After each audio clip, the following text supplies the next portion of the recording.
Here we are in Girard, Kansas. We're at the Girard History Museum, and we have Terri Harley. I'm president of the Girard History Museum and Friends of Historic Girard. Good, So, Terri. welcome. Okay. What I'm going to tell you about is our church. The church building was an Episcopal church built in 1888, and it was the second oldest in town, still standing. And the church, they brought the windows in from St. Louis. It was all hand hewn from a rock quarry out here southwest of town. And then the inside is all solid oak. Well, it's a beautiful structure, and the architecture is just wonderful. This is very unique. Well, it was done by local men. The Allen brothers is the ones who, I don't know how they got up there and did that, but they did. I've been sweating it. So that's the church. And then what happened was it was a church up until about 1975. And when they closed it down, Mr. Pease had been attending here, and he asked about them turning in it or letting them have it for a museum. And it went through the chambers, and they said yes. And the only thing we had to do was maintain these two pews and then the front altar area, which He asked for a little bit of the church to be maintained to They give did. the flavor of what the church was. like. Yes. And so this is the altar up here. Yes. And we got pictures but that's, of course, it's St. John's Episcopal, so St. John is above the altar there. Oh, that's St. John up in the stained glass Supposed there. to be, yes.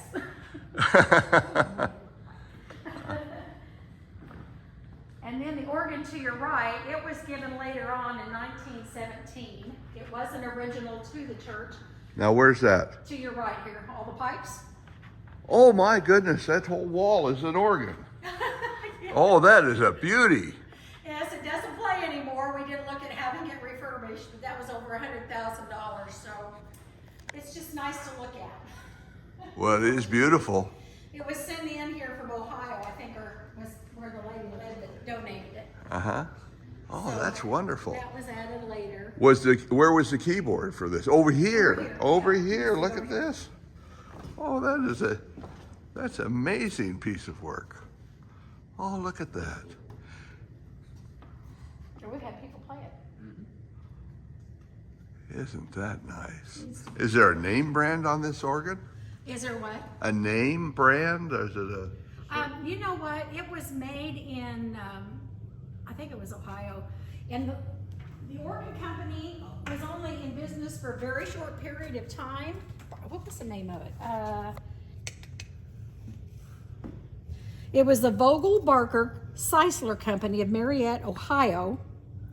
And I tried to find information on it, and what I understand is they were only in the organ business for about 2-3 years. So we don't have a lot of information on it. Oh, that's terrific. That is a beautiful piece. Yeah, it's over 100 years old.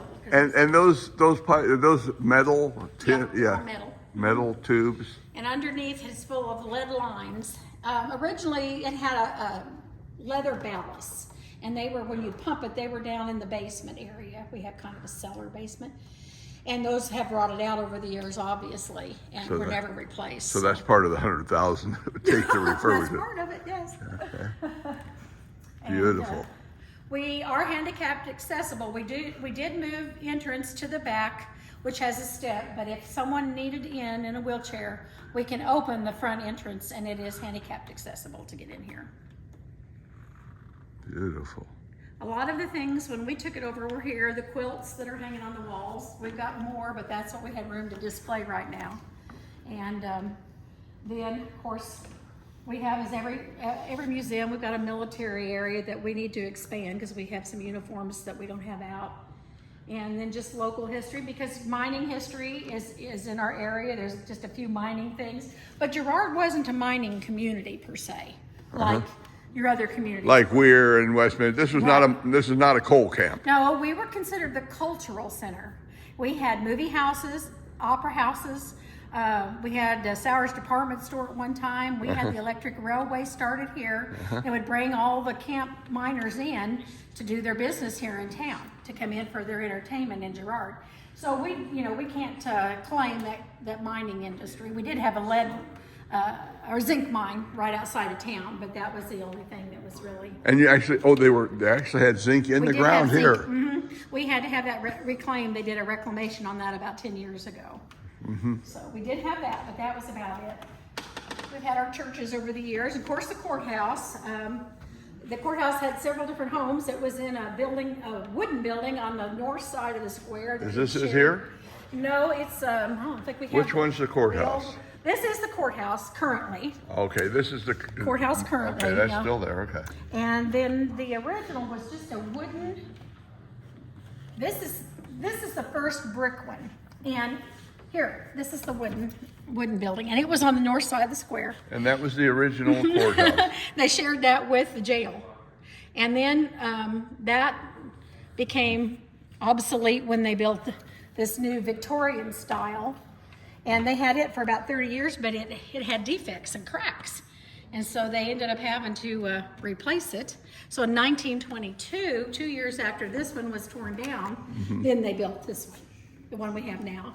So it was built in 1922. That's this one here. So it's had its 100th year. 1922. This was, so you had your anniversary 2 years yeah. ago. This was the jail, the county jail. It was built, you can see the similarity. It was built at the same time, but it's gone now. It's been torn down. It's over here right across the street where the extension office is, actually. Okay. And All right, good.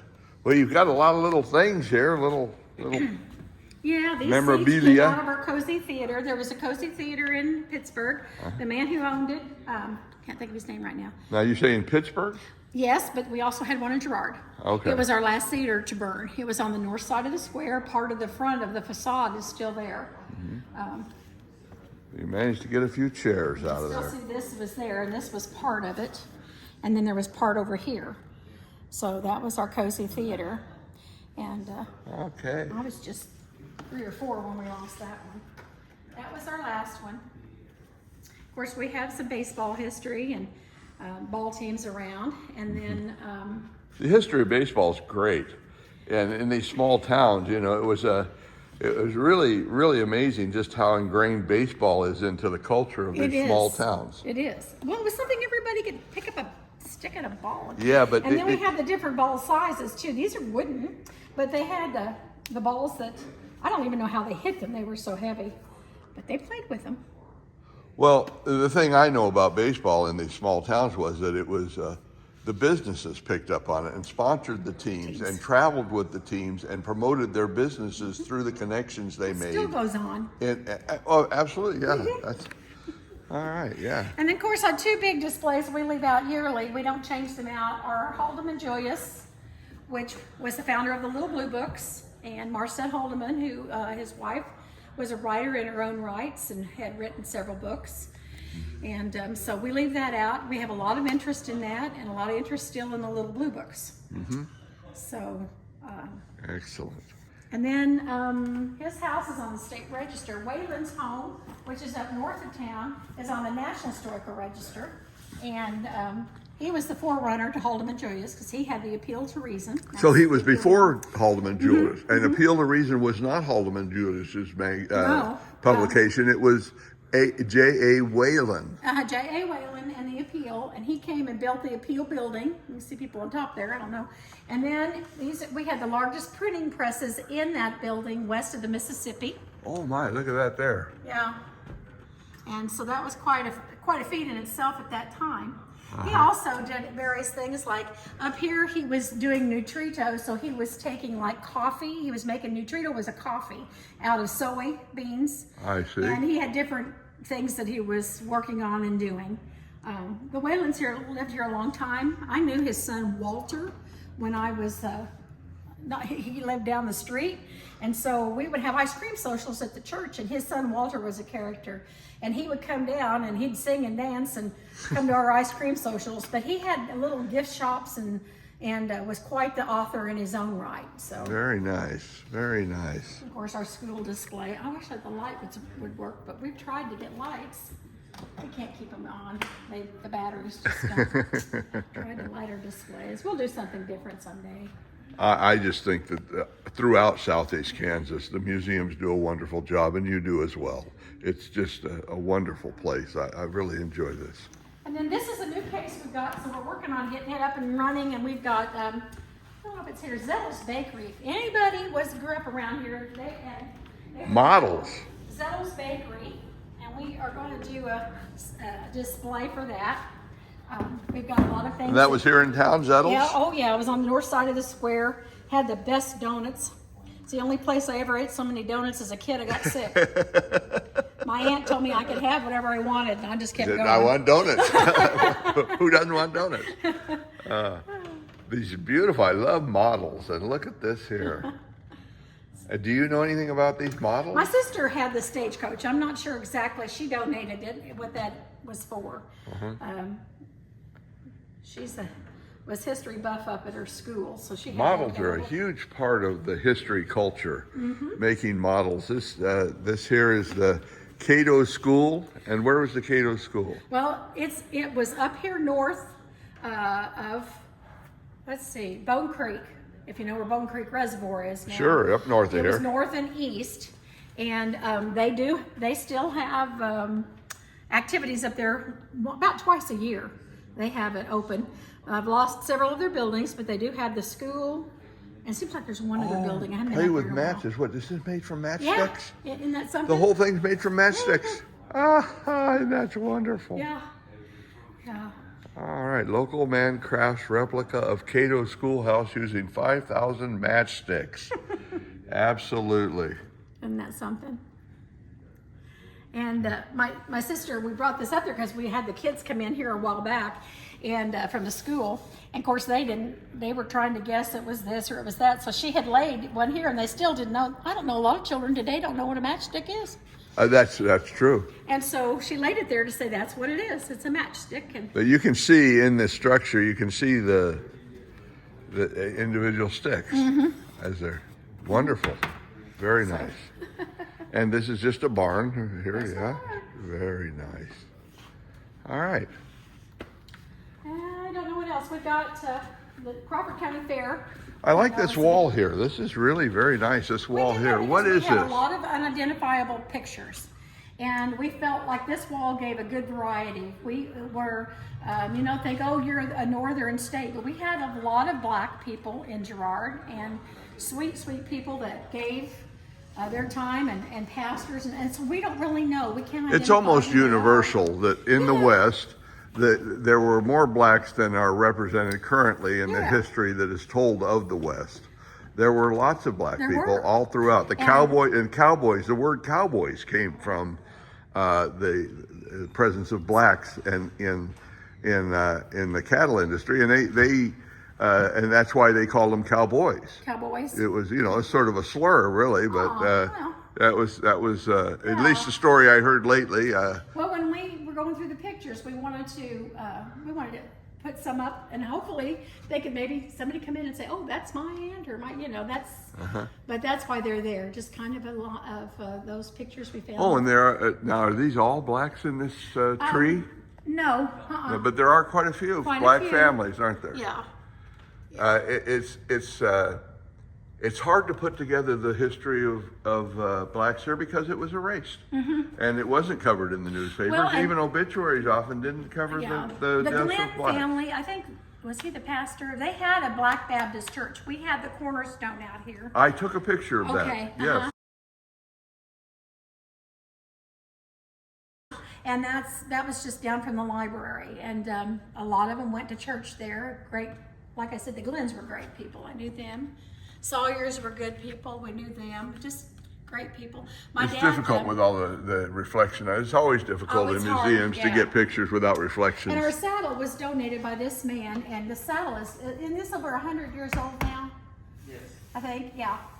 And there's quite the history to it. But when he, Oh, is that what this article yeah, here I'm not is? sure why it ended up here, but because it's relatively new display to us, and so I haven't really read on it. Do you know why it ended up here? Well, his family was originally from this area. His family was. So, yep. So we have that. All right, good. Good. Oh, here's your army display you were telling me about that a little set. bit we have Uh-huh. right now. Oh, nice medals. We've got a lot more somewhere. I've got. Some of those are foreign medals, aren't Yes, they? they are. And then you've got the swastika up here. We've got a lot Yeah. Kept out. We have a lot of things in storage. We got to get those buildings where we can display them. This young man lost his life. He actually lived in the corner down from where we live now. I knew his sisters, mom, dad. Nice young man, Stephen Benefelt, and never came home. He wasn't that old and just never come home. And which war did he die in? Well, Vietnam. because 60. July 29th, 1967. Yeah, 60s. Yeah, he would have been 19, about 19. Oh my. I lost him. And here's another one. And what's this here?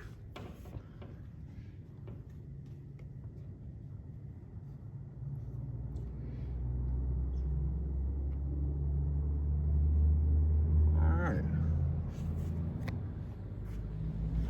Very nice. I would like to see your timeline. Oh, on the wall. I Just think start down by those doors, but of course that's the way we had it, because that's how we had people coming in originally. Sure. Oh, look at this nice. These are the two people that really started the museum. This is Quentin Pease, and our first building to the east is the Pease building, and Sally Pease, his wife, and her family are the ones who had this building, or were members of this church. And so, I can't think of her maiden name right now, but I will. Flint. So they were Flints. And so they...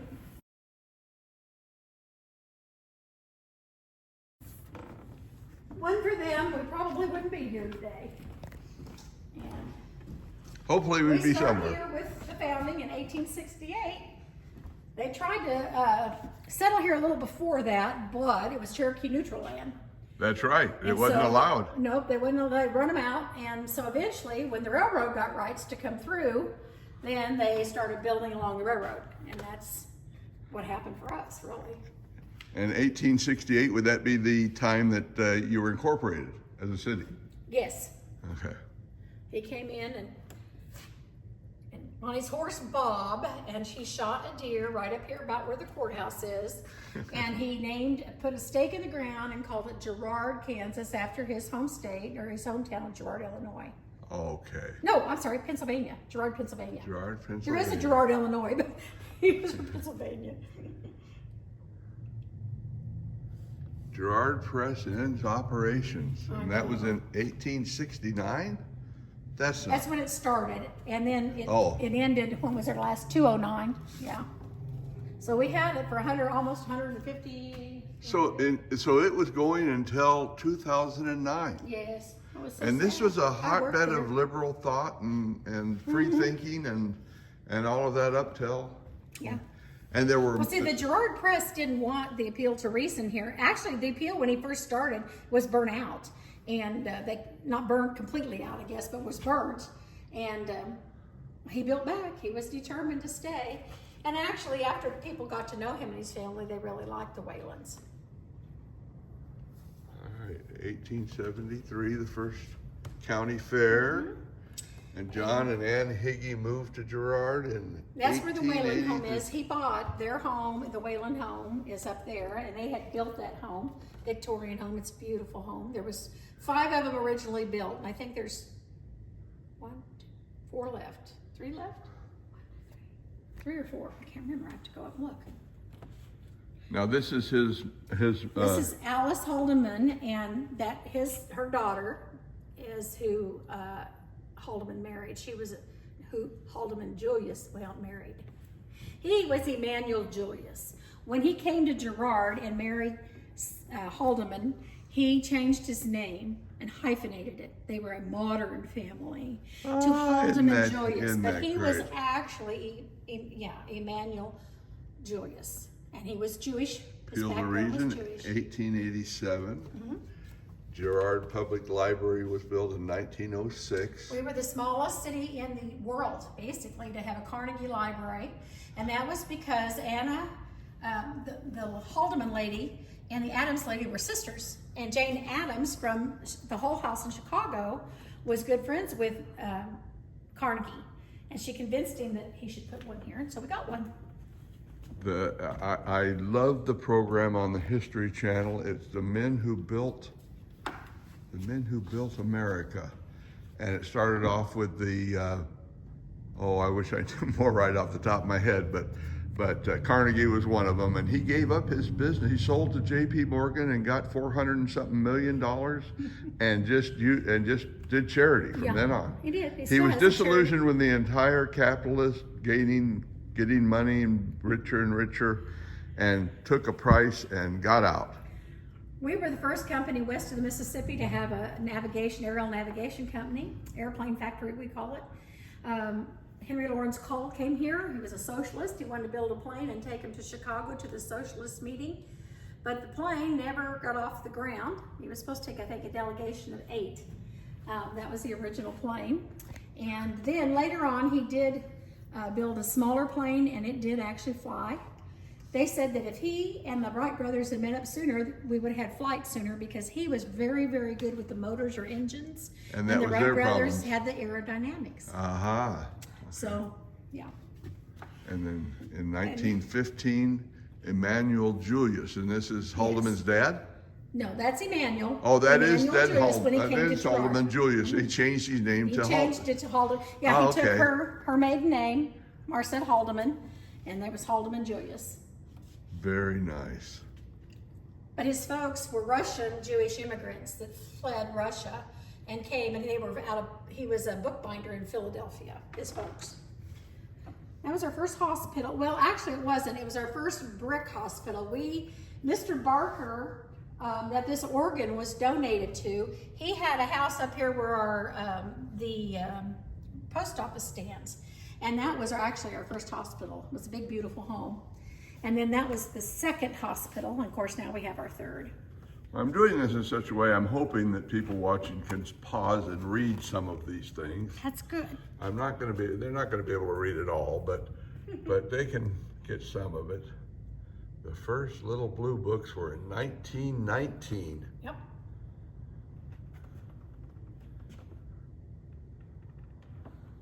You did the courthouse there, so. The trains were an important part of Girard, and we have 3 of these. People keep donating. We have this one, and this one. And I got These are your depots. yeah. Let's see, what's this one We had the down Santa here? Fe and the Frisco Depot, and they brought the people into town. So the hotel was just a block and a half from the railway station, so they could come in on rail. And then we had the rail taken out, the appeal to reason. They took out several tons every week of appeal to reason. It was, I forget how many tons of appeals went out. And that's why you have the big post office. And when Yes, was this that's why post office built? 19, is it See, I'm 17 or 18, right in there. I'm supposed to know better than ask questions, because they never Catch know me the off answer, and I guard. catch them off guard. Just let them say what they got to say. But I'm always asking questions, and Well, I don't remember. It was in the. but that's a huge post office for the town Early of two- this that's size. right. But it was very big, and there were other Actually, printing companies in Girard. Girard was a real It would center of qualify for the publications. National Historical Register, but the post office itself has never put on. But it would, because of its history of what it was shipping out at the time. That's right. Yeah. And then, because of our airplane factory, Henry Lawrence Cole, he flew over Girard after he'd made his flight across the United States. And across the Atlantic. I knew that. Call. Yeah. Henry So this was Lawrence after Lindbergh. He's Lindbergh, and Cole was our guy. Henry Lawrence Cole was our airplane builder. Uh-huh. And because Mr. Lindbergh knew that we had an airplane factory, he flew over Girard. He didn't have time to stop, but he dropped a scroll congratulating us on having an airplane factory. And this is the ribbon off the scroll. And then, I don't know if you can read. Spirit of St. Louis ribbon dropped by. They just wrote out who it was. But it was And over here's here a on the card south here, side and what's this card? of the square. Might be the Sudri's got a card. Harold Bixby. St. Harold Louis M. Bixby. Chamber of Commerce. So interesting. I'm not sure. So much of what we are as a nation came from these small towns, didn't it? It did. Yeah. More than you realize. We had Jane Grant came from here. We don't have a thing on her yet, a display, but we will. She and her husband are the ones that found the New Yorker magazine. And she left her folks at a grocery store in the East Side Square. No, there's none of that right here. You're No, talking 'cause about, we don't now have who are you anything on- talking about? Her name was Jane Grant. And she founded the, New Yorker magazine in New Oh, York City. okay. Still going today. and she's from here. Uh-huh. Oh, Yeah. So eventually we'll get a display on her. And of course, Mr. Todd Cheese Factory. Yes, we have information on that. It was originally over here, was there, and then it downsized and they took that and made it a school. Dr. Hatterline was our dentist in town, but he was so active and involved. He was very influential in our schools, and he's the one that helped to start Greenbush. Oh, okay. Yeah. So, and he was known nationally. As you can see, he's meeting President Reagan here, and quite the guy. Lovely, just lovely. Well, you've got a one, and that's 1963, and that's where, 1968? Up to there so far, yeah. Okay. Well, that's really a beautiful little place. You've really done a nice job. Well, we have a lot more to come, but most of what we're going to be doing in the future will be agriculture.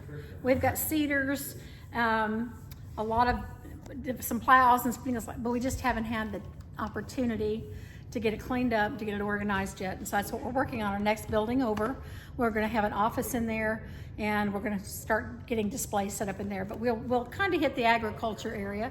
You know, we have the co-op here, and the co-op has been around for years and years. So, Well, thank you very much. This has just been wonderful. It's just about the right length, 26 minutes. we get our next building done, and we'll have to have you back. I'll be back. I'll be back. That's great. I'll be back. All right. Thank you very much. Sure. Well, thanks for coming.